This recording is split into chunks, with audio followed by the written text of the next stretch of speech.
Welcome to another round of Drawing Board or Miro Board. Today we discuss technical diagramming with systems architect Maya. Let's go. First question. You've spent 10 hours slogging over a sequence diagram that should have taken 5. Drawing board or Miro board? Drawing board. And if I'm being honest, Miro would probably cut that time down by half. You know, with its AI tools and ready-to-go templates. Next, your diagrams become so bulky, it's more complex than the solar system. But all it takes is a few clicks and... It's Miro. I've used those technical shape packs way too many times. Now, the final question. Everyone's brought in, but you have to make all these tasks all the way over in Jira. But wait, it's done. Is it... Miro, easy with its two-way Jira sync. Easy to plot dependencies. Everyone always knows what's up. And she's done it. For a limited time, visit Miro.com/diagram now and get a free business plan trial to unlock even more features like advanced shapes, dependency mapping, and two-way Jira syncing. Get started today at Miro.com/diagram now.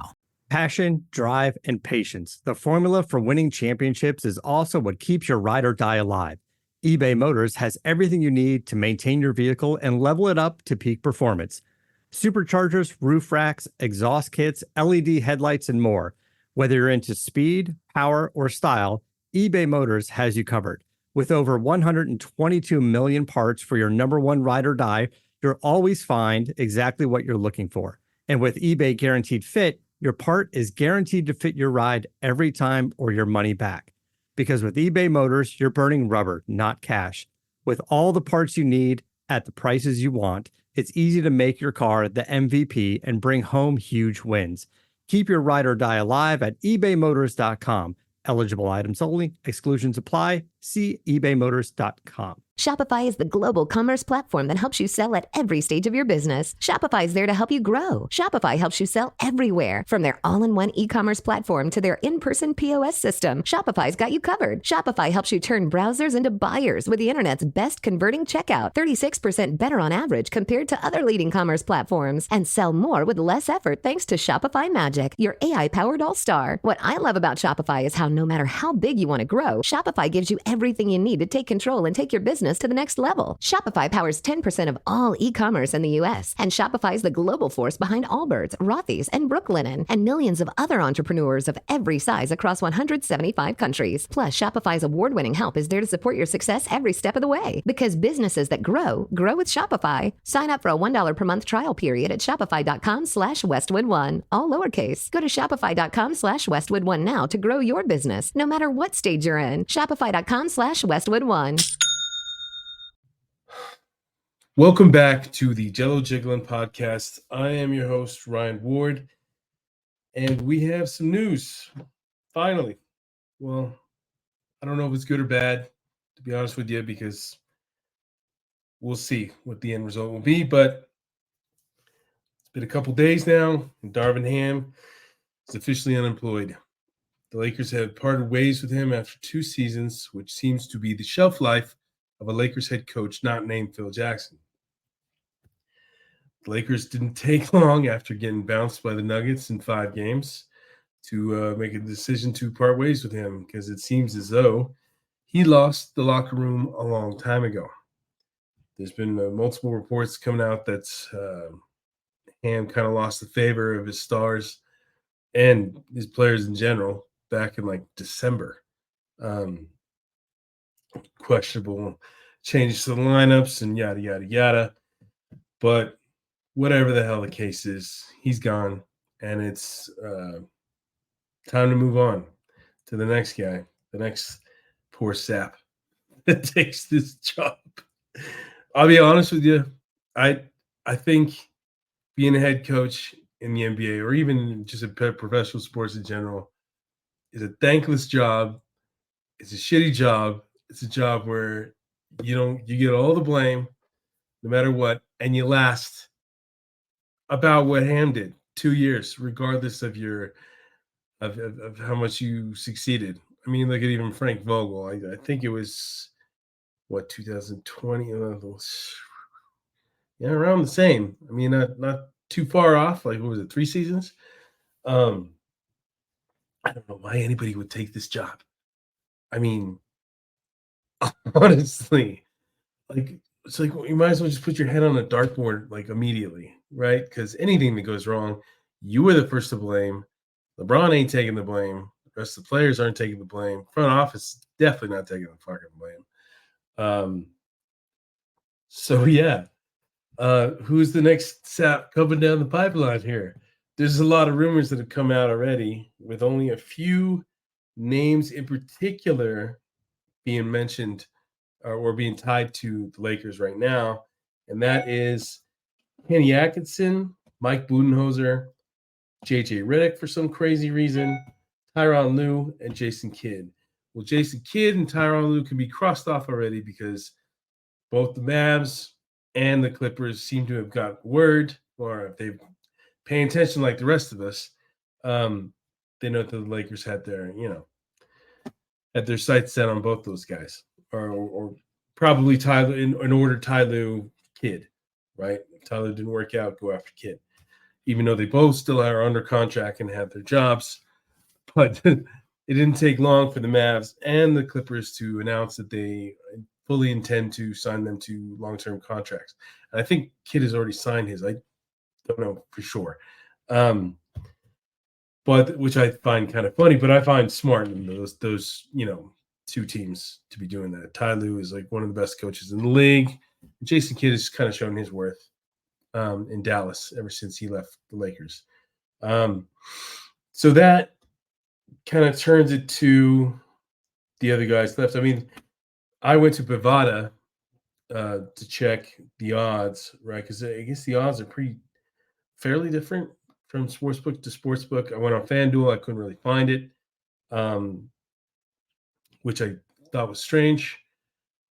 But maybe FanDuel is just like, they're more of a day-to-day thing, not so much futures. Bovada's been around a lot longer, at least I think. So they got they got a ton of names on this list, a ton of names. I mean, all the usual suspects outside of Charles Lee, who was mentioned recently, I think by Johan Bua of The Athletic, that he's in the running, but there's no odds for him here, which I thought was strange. LeBron James is on the list at plus 10,000. And then right behind him, or even with him, is Phil Handy at 10,000. I think a couple days ago, Dave McMenamin announced that the entire coaching staff has been fired or let go, including Phil Handy, which is a bummer since the guy's been kind of like the only one that's been able to keep his job in LA for in terms of being a coach or assistant coach, because he was on Frank Vogel's coaching staff.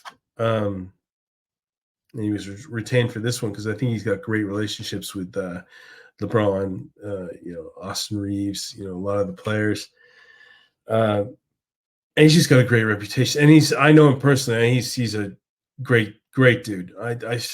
He's the only guy that I've been able to reach out to in the NBA that's as high up as he is. And he gets back to me pretty quick. And he is super nice. I mean, like, overly nice. You can just tell he's just a really good human being. And he goes all the way back to Kobe days. He had a good relationship with Kobe, Kyrie. He's just a good dude. And it's a shame he lost his job. I mean, I thought that he'd be the obvious choice to just, be Ham's successor, but clearly the Lakers aren't going in that direction. So it would seem that he would have to get hired by the next head coach. I think there's a connection with Charles Lee from Milwaukee, but I don't know for sure. But anyway, it's a bummer. Ham is at 10,000, plus 10,000. This is the one I found really funny. Skip Bayless is at 200,000, plus 200,000. You imagine that? Imagine if Skip Bayless was coaching LeBron. I mean, that'd be like a bizarro universe. I mean, just, things are going nuts. It's raining cats and dogs, just Armageddon days. But I think that would be entertaining, at least for the first game. Anyway, the favorites right now, there's two guys with the same odds, and that's Kenny Atkinson and Mike Budenholzer at plus 250. which makes sense. Both those guys seem capable. Obviously, Budenholzer has a title from Milwaukee, but he'll likely be pricey, I would assume, since he does have the resume and, he's earned his stripes. Obviously went without a job this year after getting fired by Milwaukee, but he's a top candidate. Kenny Atkinson, I think he's on the coaching staff under Steve Kerr. That guy's gotten a lot of praise over the years, and I'm not really surprised that he's as high up he is. I actually, if I were to pick, I'd probably go with Atkinson, because I think Budenholzer might be the same kind of deal you're getting with Ham. The only difference is the relationship with the players. I don't know. But Ham learned under Budenholzer, so it's probably a lot of the same schemes and coaching style. So I don't know if you want a repeat of that, right? Just because the guy won the title. And then coming in third, or well, technically second, JJ Redick, LeBron James co-host on his podcast. I mean, are you out of your mind? Seriously? Will we ever learn? Because this seems to be a legit candidate from what everyone is saying. I thought it was a joke at first. I'm like, no way. This is just one of those things, like a Bayless, like throwing a Bayless in there. I mean, not that crazy, but crazy enough. The guy's got zero coaching experience. Zero, right? By all accounts, the only reason he's a candidate is because he has a relationship with LeBron. Like, well, what does that make sense at all? Like, why? Because he has a podcast with him? Because he said good things on ESPN? I don't. And then I remember I put this out on Twitter, and I said, I just don't understand. I don't understand the logic to it. And the thing that people kept saying was, he's got a high basketball IQ. I'm like, are you kidding me? Like, imagine being the Lakers front office, or like any NBA team for that matter, and reading the resume, and there's zero coaching experience for a head coaching job in the NBA for one of the most successful teams in the league in history. And all it says is high basketball IQ and ESPN and podcasts. Are you kidding me? Dude, let's get a clue, man. Get a clue. I mean, Ham was a first timer, but at least he was on the coaching staff of a team that won a championship, and he won a championship as a player. Redick can't say either of those things, but he's third at plus 400. What? Like, I don't get it, man. I understand catering to your superstar to a certain extent, but to the point where he is basically, giving out jobs to buddies, such a prominent job like that, where it's like, what are the chances of success with JJ Redick? Honestly, are they good? This could be just 1 year. Could just be 1 year where LeBron maybe even signs for 1 year, right? And it all goes to shit. I mean, JJ is going to be I don't know. Why would JJ take it? JJ seems like a smart guy. He's a high basketball IQ. Why would you take it, dude? Why would you take the job? I understand if you want to jump into coaching, but wouldn't you want to learn the ins and outs of coaching before you jump into one of the most desirable basketball head coaching positions in the world? I just don't get it. It's just crazy to me. It's wild. I hope they don't do that. I really do, because I would throw my hands up at that point. Just like, you know what, this team's glutton for punishment. They kind of deserve this crap now. So let the shit show commence or continue, I guess. It's like, why would they sign off on that? I mean, and maybe I'm wrong. Maybe I'm wrong. I am always open to the prospect that I am wrong. Because if you don't, you never learn a goddamn thing, right? Maybe he comes in and he's a stud, and he's one of those guys right at like a Steve Kerr, like right at like, hey, no coaching experience, but stuff. But then again, Steve Kerr had all that experience under Phil Jackson, Greg Popovich, tons of titles. I don't even know how many he had as a player. What do you have? 3 with the Bulls and 2 with San Antonio. Could be wrong there. But there's a track record there. There's pedigree, I guess. It just frustrates me because I don't know where the hell this league is going, or this team for that matter. Like, why is this guy? And I'm not bashing you as a person, Redick. I don't know you. Maybe you're a good dude. Maybe you're not. But do you really think you deserve this job? I mean, really? Come on, man. Be smart.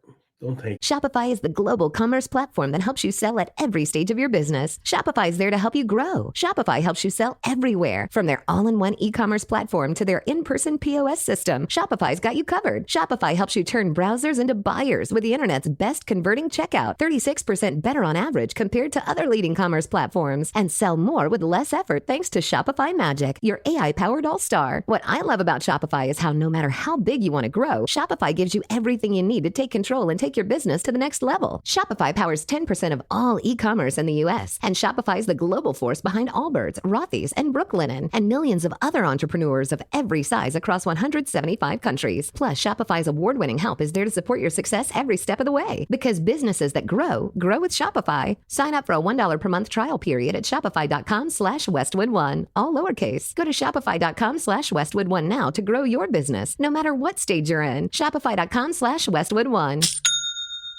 Welcome to another round of Drawing Board or Miro Board. Today we talk brainstorms with UX designer Brian. Let's go. First question. You thought you'd see everyone's idea in the team brainstorm, but you've got a grand total of 1. Drawing board or Miro board? Drawing board, right? Because in Miro, the team can add ideas now or later. And with privacy mode, we can keep them anonymous until they're good to share. Correct. Next, you need the best way to explain your idea, but all you have is a few sticky notes. Drawing board or Miro board? Drawing board, because, in Miro, I could record videos, add text, images, links, and digital sticky notes, of course, present my thoughts the way I want. Right again. Now, you're looking for a past idea you thought was just genius. Only you could find... Oh, there it is. Drawing board or... Miro. All our finished and unfinished work lives in one place. And he's won.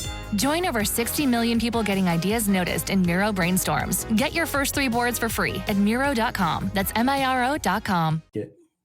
Start somewhere small, earn your stripes, prove your worth, and then take a job like this. You're just glutton for... I mean, look at Steve Nash. Do you think Steve Nash will ever coach a team again? No.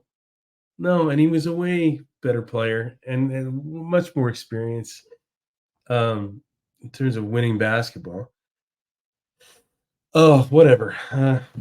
That's just was a frustrating thing I saw, because I wouldn't be surprised if this happens. I really wouldn't. I mean, I don't know what the hell Plank is doing at that point. Plank might as well just say, hey, look, I'm not here to do a job. LeBron's doing it for me. Clutch is doing it for me. I don't know why I'm here. I'm just cashing a check, right? And then Jeannie Buss, she's just asleep at the wheel. Oh, this team. Anyway, hasn't happened yet, so let's hold out hope that oh man, that's so frustrating. That they just make a smart decision. Just make a smart move. Come on. I mean, the thing is, there isn't a home run coach out there. I mean, if Tyronn Lue was there, was available, I'd say that's a home run move. Jason Kidd is a good move, not a home run move, in my opinion. Atkinson's a good move. Budenholzer, maybe not so much.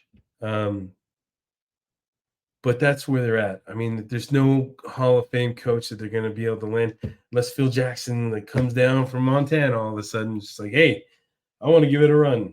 I want to go for another title. There's no way in hell that guy's doing that. He's way too comfortable in retirement, and I don't blame him. Don't come back. Look what happened with the Knicks, dude. Don't come back. I mean, this, I do think that they screwed up firing Vogel. I don't think he deserved to be fired. I mean, unless it was the same damn thing where LeBron just didn't like something that he was doing, which always seems to turn out to be the case. But anyway, moving on. Tyronn Lue is behind Redick at 650. That's not happening. Terry Stotts at 1,000 plus 1,000. I don't know about that guy. That whole Milwaukee thing and the way he just walked out because he got pissed off with Adrian Griffin for whatever reason. I don't know. And what has he done really as a coach? I mean, coached, the Blazers to what? A bunch of playoffs exits? No real success. Quinn Snyder, funny enough, is on this list. He still has a job in Atlanta. I would assume that they want to keep him for the long haul as well, especially if they plan on moving Trae Young to the Lakers, most likely. Why would he follow? Because he struggled coaching him over there. Sam Cassell is on here at plus 1,400.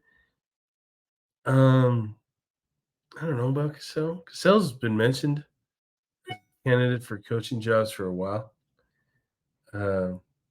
But I don't really know. I mean, if you haven't got a job for this long, then might be some question marks.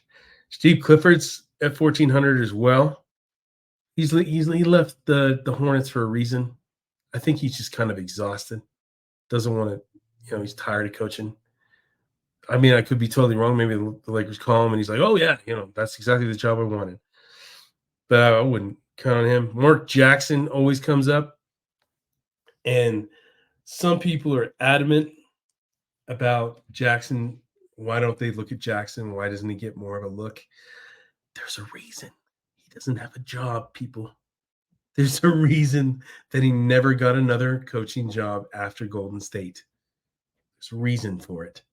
I've heard plenty of things over the years that are not good. Not saying he's a terrible person or anything, but as a coach, might not be the best. He just might have been in a great situation. I don't think Steph and Clay have said anything bad about him, but then again, Steph never says anything bad about anybody, and Clay, I think, doesn't either. So I think no, that's another bad move. Billy Donovan's on here for some reason at plus 3,000.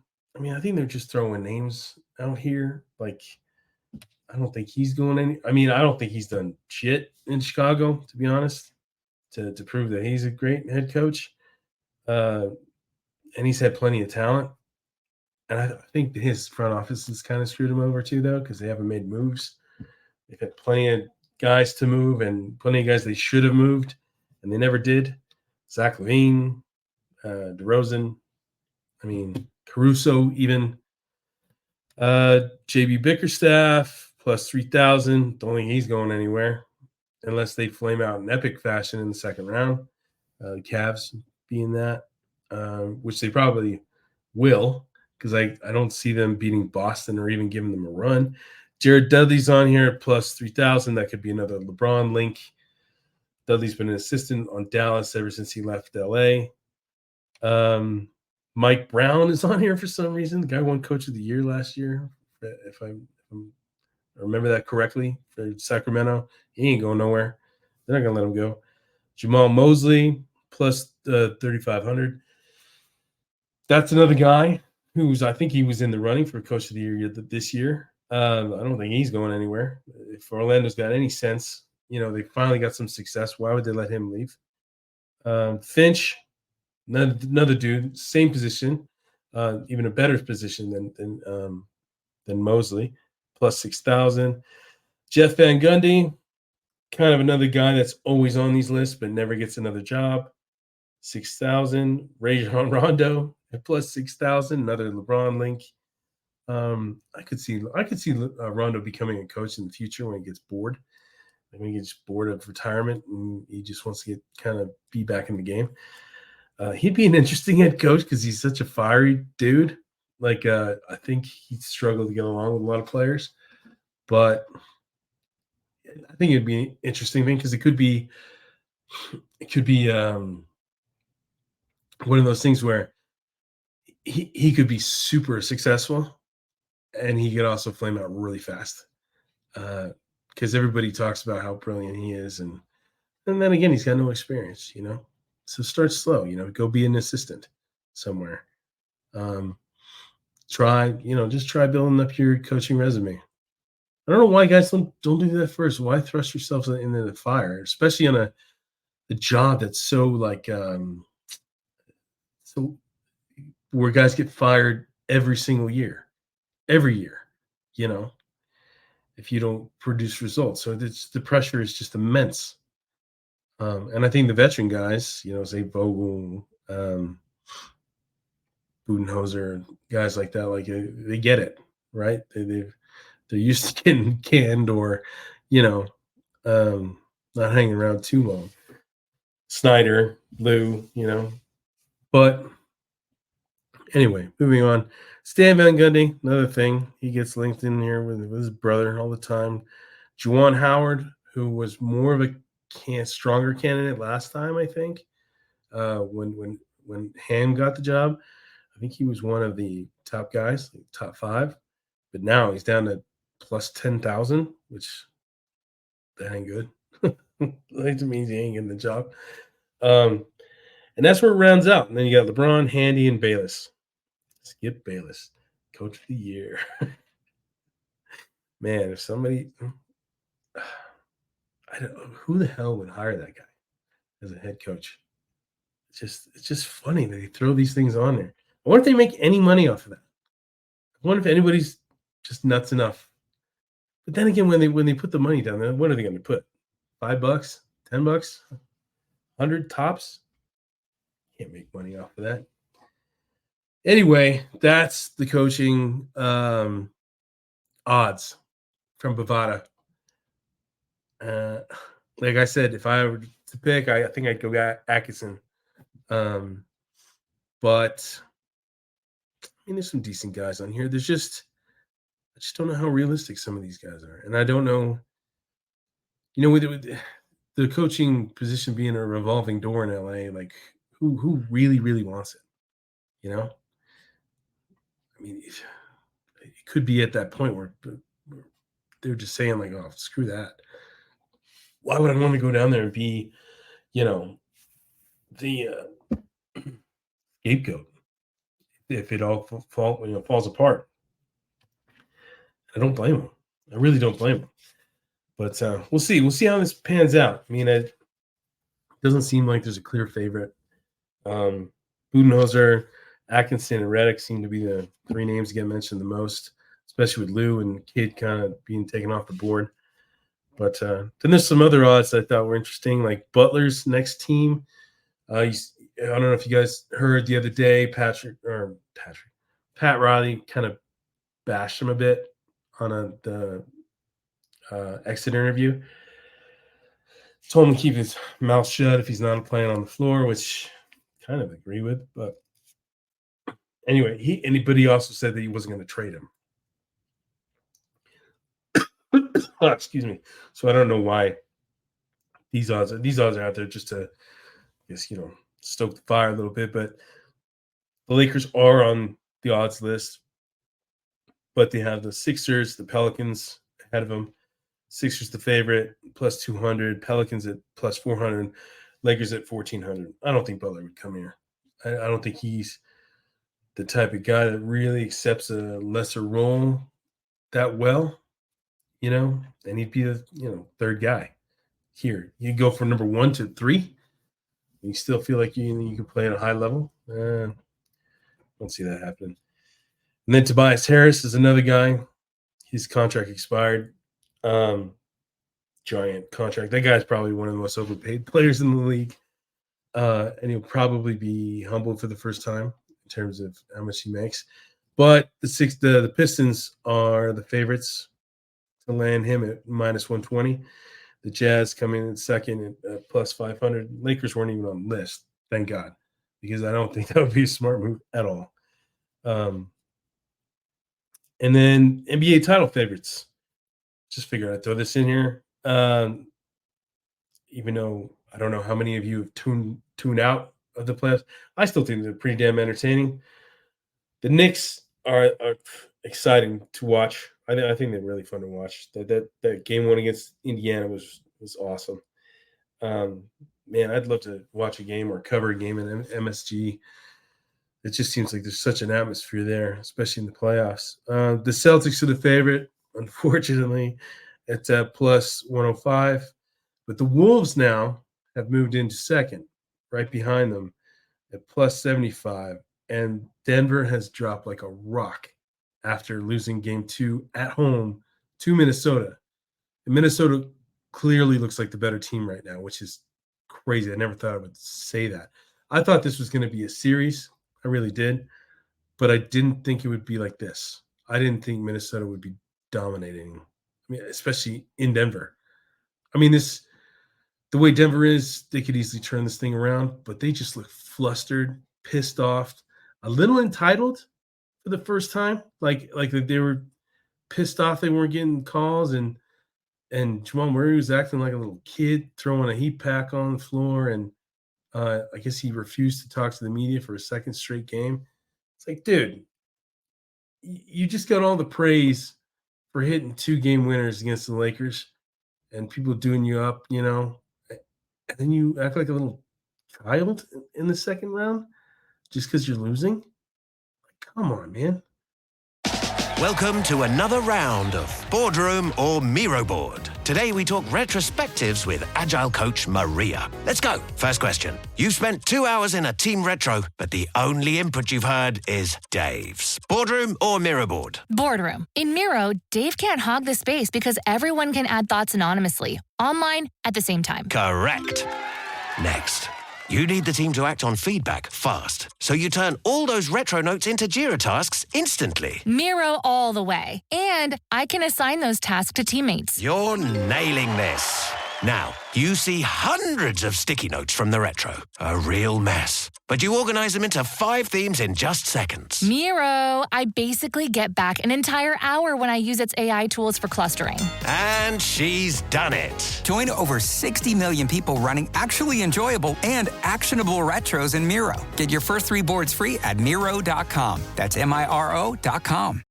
This is the story of the one. As a maintenance engineer, he hears things differently.